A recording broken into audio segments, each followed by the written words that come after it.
Gotta start off on the right foot. Welcome back to Street Scores. It's your boy Rico giving y'all that 2018 Week 1 preview edition of Redskins Report. Redskins at the Cardinals in Arizona, Sunday, September 9th at 4:25 p.m. Jay Gruden needs this one. Here, I provide 5 major points of emphasis that the Redskins need to focus in on for this victory that we're about to get. And I normally end these videos with my list of bounce backs, but since this is the first regular season game of the year, I'll talk about the people who need to bounce back from last year rather than last season. Just to be clear, let's get it.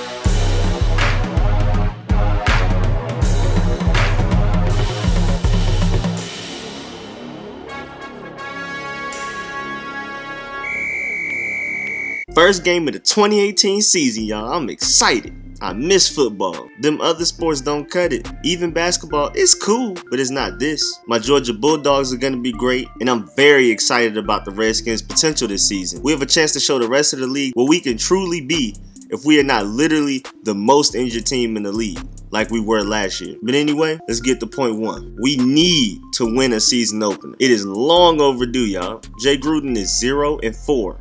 Is season openers as our head coach. We have never won a season opener under Jay Gruden. And even though I like Jay Gruden as a coach, play caller, and play designer, that stat is definitely alarming. And in the last 3 years, Kirk had 2 touchdowns, 5 interceptions, and 2 fumbles. Also tragic. But luckily for us, since Jay Gruden has been 0-4 in openers, Alex Smith has been 3-1. And while Kirk threw them 2 touchdowns and 5 interceptions, Alex Smith threw 9 touchdowns and 1 interception. So hopefully the Alex Smith effect has a larger hand in our destiny in this season opener. I hope they don't come out looking rusty with their limited playing time in the preseason. Number 2, the Redskins offense, mainly Alex Smith, need to get their juice back. They, also mainly Alex Smith, looked out of sync and out of rhythm against the Broncos. The Redskins don't have time to come on that field and look rusty for a few drives. The offense needs to come out firing and putting some points up, eating up the clock. I don't want a continuation of that first half of the 3rd preseason game against the Broncos. It's time to play grown man ball. No handicaps,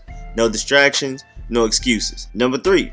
Watch out, Redskins players, for them lowering helmet penalties. Through the first 33 NFL preseason games, there were 51 lowering the helmet calls for an average of 1.5 LH calls per game through those first 33 preseason games. That's almost 2 calls a game from a new rule. These penalties can change a game, but at least there were only 20 LH calls in the final 32 games, which is a huge difference. So at least the refs suppressed all that tripping to an average of 0.625 LH calls per game as the preseason wind down. And when I'm telling Redskins players to watch out, I'm mostly talking to the defense, who made up 59 of the total 71 LH calls in the preseason. And even more specific to that, 40 of those 59 defensive LH calls were on defensive backs, which also included the only ejection from the LH call in the preseason. Watch out, watch the DBs for lowering y'all heads. We need y'all to stay in the game. Point 4. The Redskins have to focus on stopping Arizona's best weapon, David Johnson, who was very fresh after not playing a single game in 2017. And we gotta remember what he did to us last time we played. December 4th, 2016. He had 84 yards rushing on 18 carries and also led his team in receiving yards with 91 yards off 9 receptions. And he had 2 total touchdowns. He is by far their best playmaker, every down back that can pound the rock on 1st and 2nd down and can also pass, catch, and make plays on 3rd down. We didn't have Zach Brown sideline to sideline speed back then to neutralize David Johnson, so I'm excited to see how that matchup goes. If we can lock down David Johnson and force Sam Bradford with his glass knees and glass shoulders to go out there and be a playmaker and throw to the great but getting old Larry Fitzgerald, we know who he already is, J.J. Nelson, developmental project Chad Williams, and rookie Christian Kirk, we should be straight. Point 5. Out of all of the position groups, I'm most excited to see how the Redskins defensive line performs, especially against one of the league's worst offensive lines. This may be our very best position group. And what's even better is that it's so young, with an average age of 22.6 years other than the 31-year-old Ziggy Hood. Even though we will be in nickel a lot, our base package starters will more than likely be Daron Payne, Jonathan Allen, and Matt Ioannidis, which is deadly. But then we bring in Tim Settle and newly signed Caleb Brantley in the rotation to disrupt an already beaten down offensive line. And with Pro Bowl Ryan Kerrigan on the outside, Preston Smith, who is only getting better and is the Sam Bradford nightmare on the other side, it's GG for opposing O-lines, especially Arizona's. Y'all know that in only 2 games against Sam Bradford, Preston has had 6 sacks and an interception.